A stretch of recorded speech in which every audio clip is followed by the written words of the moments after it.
Okay. Hello everyone. Very good evening to all of you. Welcome to company laws session.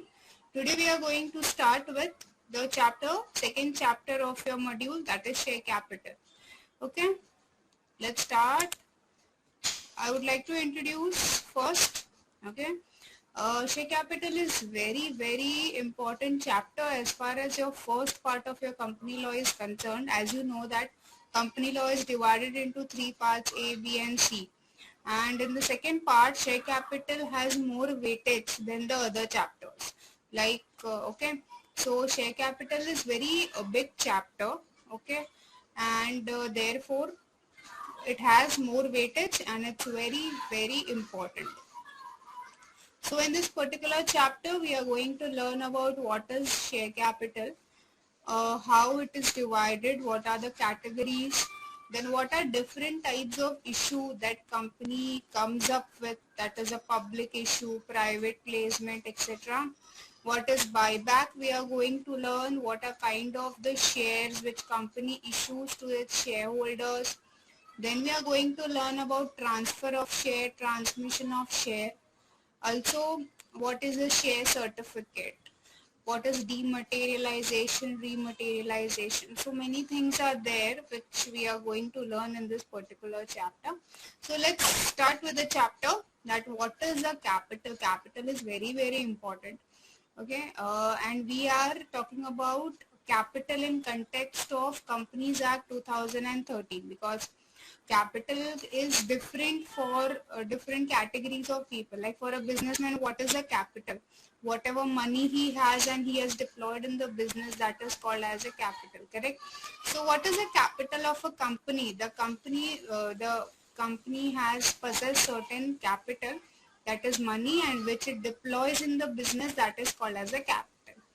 Okay, but as you know that company has shareholders. Okay, so shareholders are the people who will invest in the company. They will hold the share in the company, for which they will pay money to the company. Okay, so money which is paid to the company against the shares are called as a share capital. Very clear with this? Okay, so what is the share capital? The definition says the part of capital of company that comes from issue of the share is called as a share capital. Okay, now let's see what are the kinds of the share capital. These are the categories of share capital. Basically, the main capital is a authorized share capital, which we find in the balance sheet, P&L, and all the documents of the company, right from the incorporation. You have on the MCA website what is the authorized capital. You also call it as a nominal capital. This is a capital which company can raise, okay, which can be 10 lakhs, 2 lakhs, 1 lakhs. It depends on the company. So authorized capital, also known as a nominal capital. Then it is categorized into two parts. One is issued capital and another one is unissued capital. Issued capital means company which has issued its capital. That means if company's authorized capital is 10 lakhs and company has issued 8 lakhs of capital only. So 2 lakh is unissued capital and 8 lakh is issued capital. Okay, then when company issues the capital, the people subscribes to it. Okay, subscribe means they are interested to invest in that company. That is called as a subscription. So out of that 8 lakh, it's not required that the entire 8 lakh will be subscribed. Suppose 7 lakh was subscribed and 1 lakh was unsubscribed capital. So that is subscribed and unsubscribed. To further divide into subscribed capital, then you have called capital and you have uncalled capital. It's not required that company will take the entire capital in one go. Like if you have invested in the Reliance and you don't have to pay 10,000 rupees in one go only. Initially you pay 5%, then company calls means make a call that you have to pay this much on this date. So it is called as a called up capital and the balance would be uncalled capital. Then you have the paid up capital, that means for which the shareholders have actually paid, that is called as a paid up capital. Then you have call in arrears. Call in arrear means the company had called for the money but shareholder did not return. Okay. Then you have unreserved capital. Okay, so this is how your capital is categorized. Okay, now moving ahead to the kinds of shares. Basically there are two kinds of share. One is equity share and another one is preference share. Okay, so basically your capital is divided into two parts. One will be your equity share, another one will be your preference shares. I'm not talking about the debt capital, we are just talking about the share capital. Okay, so what are the equity share? Equity share form the basis of a company. Okay, the person who takes the equity share becomes the owner of the company. They are also called as a shareholder of a company. They get various rights, like they have right to vote, they have right to attend meeting, they have various right to receive the notices, balance sheet, P&L, participate in the winding up of the company, and also taking important decisions of the company. Okay, so they are the equity. Yes, very important, right? They have right to dividend also. Like whenever company will declare dividend, they will be the person who will be getting the dividend. But yes, definitely it's not fixed. Okay, then other type of a share is a preference share. The name itself says this is preferred over the equity. Why it is preferred over the equity? Because of two reasons. One, it has fixed rate of dividend. Okay, so company need not declare dividend every time. Whenever any shareholder has subscribed to the preference shares, the rate of dividend is fixed. Every year they will be getting that dividend. Very clear with this? And second one, which is very important, is they will get their capital return, okay, on at the event of the winding up before the equity shareholders. Like see, whenever there is a winding up of a company, there is a queue. Okay, like first creditors come in, creditors also, first secured creditors will come, then the unsecured creditors will come, then the preference shareholders will come, and after that the last one is the equity shareholders. So preference shareholders are always preferred over the equity, but preference shareholders don't have right to attend the meeting or right to vote in the general meeting, because they are not called as the owners of the company. Owners of the company are the equity shareholders. Okay, so this is a basic difference between the preference shareholders and equity shareholders. Then you have, there are different equity share further divided into two categories. Equity share with basic rights and another one is equity share with differential voting rights. We will come to that when we will discuss about what is equity share with differential voting rights. Your preference shares are divided into various categories. There are cumulative preference shares. You have non-cumulative preference shares. You have in the cumulative, what happens is, suppose company has not paid dividend for 2 years. Okay, the dividend will not be waived off, but yes, it will get added to the next in the coming year. So that is called as a cumulative. Under non-cumulative, the dividend gets waived off. As company do not have profits and company have not paid the dividend, it will not be added. You have redeemable preference shares, you have non-redeemable preference shares, you have participating preference shares, you have non-participating preference shares. So there are different categories of preference shares. Now, going further, we'll go to advanced now. We'll go to part A of this particular chapter, that is prospectus and allotment of securities. Okay, this particular part is divided into two parts: public offer and a private offer. Okay, please remember this: public offer and a private offer. So let's move ahead now. I hope the basics are clear. Now, whenever there's a newly formed company called as ABC. Okay, now it wants capital to start the business. As it is a company, it is definitely going to call money from the public at large. So what it will do, if it is a public limited company, it will go for the public issue. If it is a private limited company, it will go with the issue of shares, but not to the public, because private company cannot issue shares to the public at large. It can issue shares to the friends, relatives, and close, close relatives. Okay. So whenever public company wants to issue shares, it can be in three forms. I am talking about a public company. Please remember, through prospectus to the public at large. Second is private placement to the selected people. Third one is right shares or the bonus shares, that is to the existing shareholders of a company. So in these three ways they can issue. Remember these three, through prospectus to public, through private placement to selected one, and third one is rights issue or bonus issue. Okay. If private company wants to come up with the issue, it has only two options. The first option will not be there. Please remember this. I'm repeating it again and again. Prospectus can be issued only by a public limited company for the public offer. Okay. Private companies cannot do public offer, hence they do not come out with the prospectus. Okay. So can they issue shares? Yes, they can issue shares, but only in two ways. One is to the existing shareholders, to the employees, and another one through private placement. Okay. But for private placement or to right shares and bonus shares, we don't issue prospectus. There is something called as a offer letter. Okay. So prospectus can be issued only and only by the public company. Please remember this. Okay. Now this is a definition of a security which is also there in your SEBI part. Okay. So I would like to skip this particular definition because this you have to remember as it is. Okay. Now let's move further to the prospectus. Now what do you see over here? It's a booklet.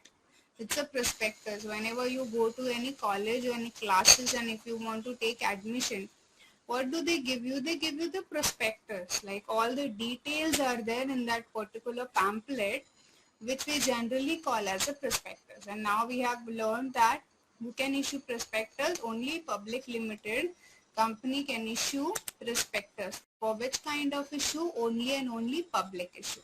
Okay. Now, what is a prospectus? Prospectus is nothing but a document in which all the issue related information will be given. Okay, so that is called as a prospectus. This would be sounding very easy, but it's very difficult to draft a prospectus because we have to write history of the company, then which were the previous offers, what is the business of the company, the balance sheet, the P&L. So means a total biography of a company is written in this prospectus, and also very importantly, why they are coming up with the issue, why company needs money, okay, where will this money be deployed. Okay, so after writing all these things, the prospectus is given to the SEBI for the approval. Then SEBI will come up with the changes and company has to change. There is a lengthy procedure. Okay, and this prospectus is not a layman's job. We, the company secretaries, do it, or we have appointed merchant bankers to do it. Okay. Now, let's see. There are different kind of prospectus, specifically 4 types. One is abridged prospectus. You have shelf prospectus. You have red herring prospectus, and the last one you have shelf, deemed prospectus. These are the 4 kind of prospectus. We'll see one by one. First, we'll go to the abridged prospectus. See, abridged prospectus is nothing but it is like a short, or I can say a smaller version of a prospectus. See, prospectus of a company will run into almost, if it is a Fortune 500 company, then into hundreds of 200, 300 of pages. And now it's very difficult to print those prospectus because it has to be given to the public at large. So many paper and everything, manpower and electricity will be wasted. So now what they do is, they put the final prospectus on the website of a company, or they keep it at the registered office, and along with the form, that is the share issue form. See, now physically these things are not working, we apply online only. It's mandatory, okay, because it is to be dematerialized. But earlier it was like along with the form the prospectus should go. Okay, so that was a concept of abreast prospectus. Okay, and if it is not there with the prospectus, then there is a penalty, 5,000 rupees per default. But now this particular provision don't have much weightage because we apply online. Okay, so this was a abreast prospectus. Then you have we'll go to the first we'll see the types of the prospectus. The next one we have is shelf prospectus. Shelf prospectus means what?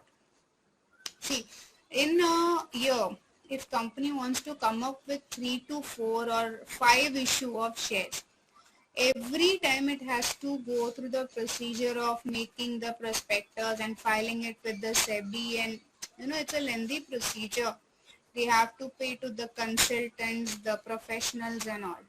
So to avoid all these things, if company has planned to issue 4 or 5 times in a year, they will make a one prospectus only for those 4 or 5 issues, and this is called as a shelf prospectus. Okay, so in that prospectus itself it is written that this is a shelf prospectus and we are going to issue shares 4 to 5 times in a year, and the entire history is like this, all the other things remaining the same. Okay, this shelf prospectus is valid for 1 year from the date of starting of the first issue. So if first issue starts from today, that is 1st March, then your first day of your shelf prospectus is today, and it is valid up to next year, that is 28th of Feb. Very clear with this? So that is one provision. Then there can be changes in the balance sheet, P&L, history of the company, any major events taking place, between the issue. The first issue they started today, the next issue they started after 6 months, but in between there are almost 5 months gap, right? 6 months gap I can say, and many things would have changed till now. So do company, shareholders have to go by that first prospectus only? The answer is no. For the next issue, company has to file something called as an information memorandum. And what will it contain? It will contain the information between the gap. That means with reference to that shelf prospectus. After that, whatever is changed, that means from March up to the date of the issue, second issue, all the information will be given in that information memorandum, if at all information is changed. Okay, so this is something called as a shelf prospectus. Yeah. This information memorandum is to be filed with the ROC at least 1 month before starting of the issue, and it is to be filed in past 3. Please remember this. The next type of prospectus is red herring. Some students write as a hearing. Please note the spelling. It's red herring, H-E-R-R-I-N-G. Okay, it's red herring prospectus. Now the name itself, it's very interesting. The prospectus is also very interesting. It attracts the people. Why? Because in this red herring prospectus, 2 things are missing. Okay, what are those 2 things? How many shares company is going to issue, that is quantum of shares, or the price of shares. So what is a fixed price? Nobody knows, but yes, there will be the upper and the lower band. So there will be a price range, that is from 310 to 315, or with a gap of few rupees, there will be a price band, upper band and lower band. So we have to quote in between only. Okay, so either quantum of share is missing or the price of share is missing. This particular prospectus is called as a red herring prospectus. Very clear with this? Understood? It is for only one issue, not like the shelf prospectus. Okay, so this red herring prospectus is to be filed with the ROC at least 3 days before opening the offer.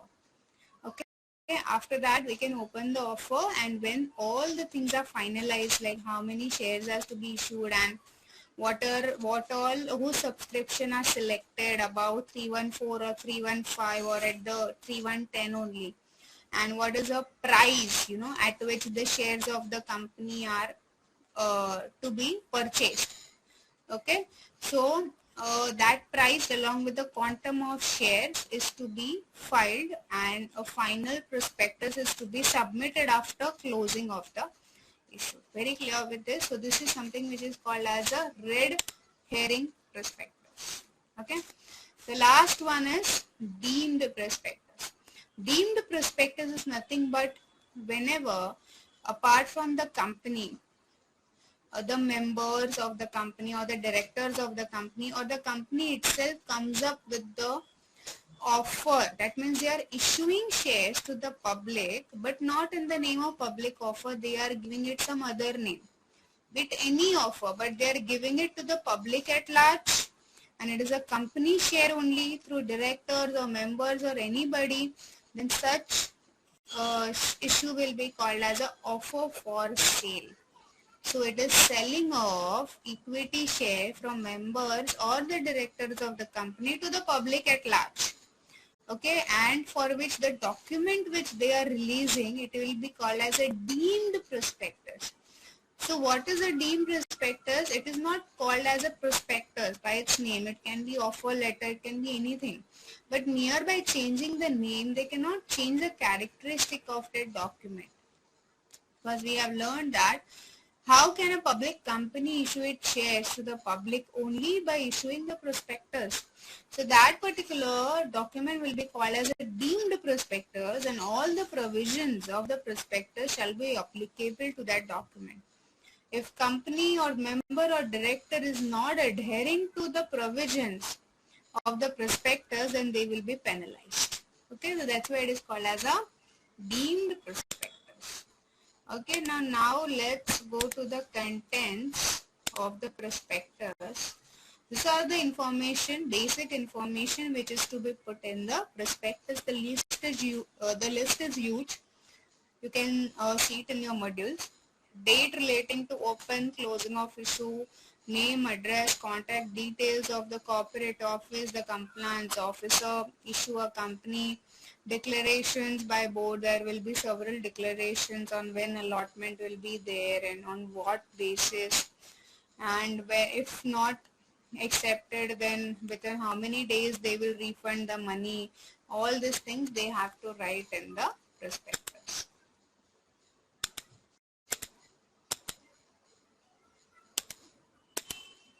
Okay, now this particular prospectus is not applicable when we are not issuing shares to the public at large. If we are issuing shares to the existing employees, to the existing members, the debenture holders of the company, we need not issue the prospectus. Please remember. Expert statement is very important in the prospectus. Expert means someone professional, be it a practicing company secretary, be it a practicing chartered accountant or a cost accountant who has verified the prospectus, but that expert should not be in relationship with any promoter or the company itself. So it should be that person should be the independent person, and it should verify the document and see to it that all the fair disclosures are made in the prospectus. Now, after the prospectus is finalized, the company is a listed company, and getting shares listed, it has to send it to the particular stock exchanges along with the SEBI. SEBI will give its remarks, and the company has to change accordingly. Then after that, the final draft will be sent to the SEBI. Then SEBI will approve the draft. Then the board of directors, a board meeting will be called, and the draft prospectus will be approved. So the final prospectus will be there, and then the final prospectus is to be filed with the ROC.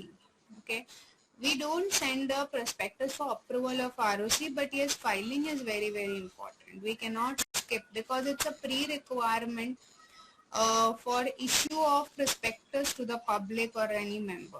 Okay, so first with the SEBI, then with the board, then with the ROC. Okay, and only after that we can issue the prospectus to the public at large. When that issue of prospectus is to be done within 90 days from issue to the ROC. So once we issue prospectus to the ROC, within 90 days we have to issue that prospectus to the public. If we don't do this within 90 days, then again we have to send it to the ROC for the intimation. Okay, so these are the provisions. Yeah, I told you within 90 days, otherwise we'll have a penalty.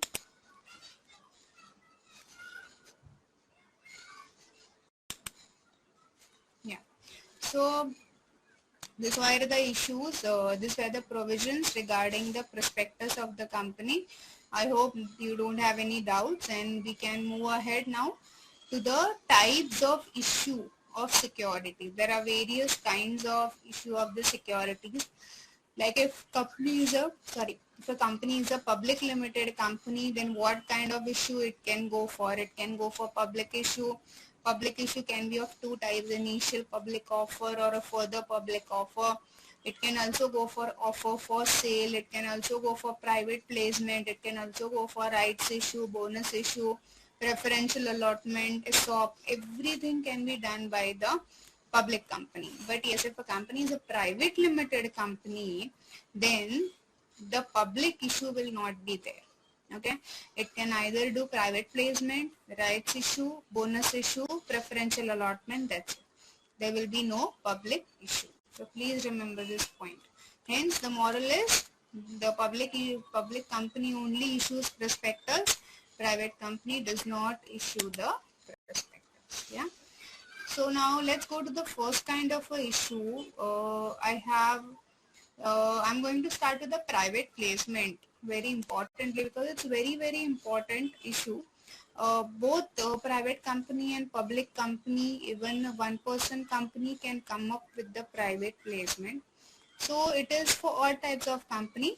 So let's learn the private placement first. The name itself says it's a private placement. So in this particular issue, the shares are privately placed with the selected candidate. Okay, so company already in advance knows that who is going to be their investor. Okay, so they have meeting with the investor, and generally the amount is huge. Huge means only one investor will pay company 50 crores, 100 crores. Not required actually this much, but minimum is 20,000. I'll come to that. But in private placement, the amount is always in more than 20,000 rupees. So only company will get the entire investment either from 1%, 2%, 10%, maximum 200%. So this is called as a private placement. Now let's see how does it work. The board of directors have the advance meeting with the investors. They agree. Okay. Then company makes a list who all will be the subscribers. So advance list is made in PAS-5 form. It's a format, PAS-5. Okay. And then the offer letter is made. This is not a public issue, hence prospectus is not made. But what is made is offer letter. It is also called as a private placement offer cum application letter. So it is both. Okay, because we know our investors in advance. So offer cum application is in PAS-4. The list of investor is in PAS-5. Okay, and who all can subscribe to the shares? Only to whom offer has been made. So offer letter is in name of A. A cannot renounce it to B. Okay, only A have to accept that. So this is a rule. Okay, so PAS-4 is given to the investors, and investors will subscribe to it, and then the money will come into the company. Company will issue the share. This is the procedure of the private placement. Okay, this is how it works. Now let's see what are the restrictions for making the private placement. First of all, board meeting, board resolution is required. Then we require a special resolution in the general meeting. Okay, in the general meeting, we will take permission of the shareholders. Now you all know what is a special resolution. This was the reason why we did the general meeting chapters first. Then there will be an explanatory statement attached to the special resolution that why are we doing the private placement. Okay. Then the maximum number of the investors in one particular financial year through private placement cannot exceed 200. Please remember this point. Minimum is anything. It can be 1 to 200. So minimum 1, maximum it can be 200. And the amount, very important, the amount in the private placement should be at least 20,000 rupees or more. It cannot be less than 20,000 rupees per person. Okay. So if only Mr. A is investing, then 20,000 will be minimum, and maximum it can be anything. If A and B both are investing, then per person 20,000. So 20 for A and 20 for B. Very clear with this? Understood? Okay. Then there should be no default in repayment of the deposit, the debentures, etc., etc. If previously some private placement was done and it is not completed, either you have to complete it or you have to abandon or cancel it. Without cancelling that, you cannot go ahead with the next private placement. Okay, so these are the restrictions. Then this is the allotment procedure. Like as I told you, first board meeting, board resolution, then general meeting, special resolution will be there. After that you will make a list, that is pass 5 you will make. After that you will make offer letter cum application in pass 4, and you will send it to the people whom you have shortlisted for the subscription. And after that, within 30 days they will subscribe to your shares. They will either pay you through check or any banking channel. Okay, it cannot be in cash. So they pay you, they pay the company, and company has to open an escrow account for that, and it is a different account. They cannot take into that current account. Okay.